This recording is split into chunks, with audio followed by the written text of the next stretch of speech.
Hi, I'm Chuck Colson with this week's 2-Minute Warning.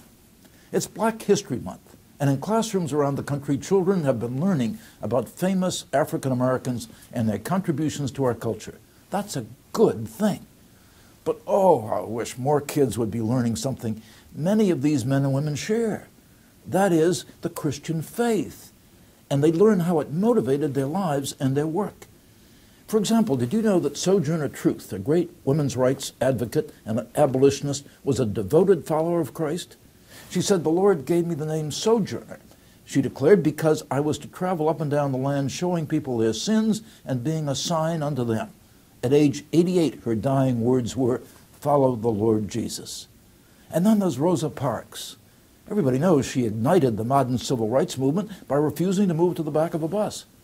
But far fewer people know that she was a devout Christian and that it was her faith that gave her the strength. He was with me, and only he could get me through that next step. That is, refusing to give up her seat on the bus to a white man.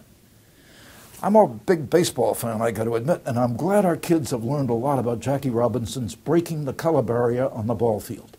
During his 10 years with the Dodgers, he endured racist remarks, death threats, unfair calls by umpires, but Robinson's faith helped him keep his anger in check.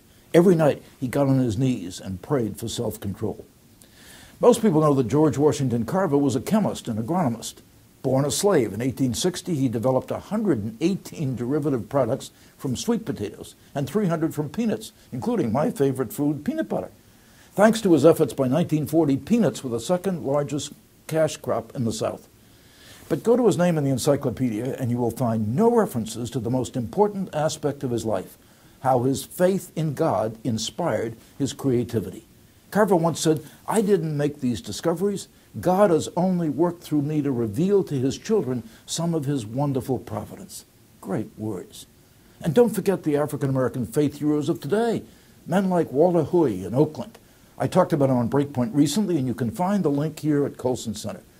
He's a man who passionately travels the country decrying what he calls the black genocide, that is, the scourge of abortion.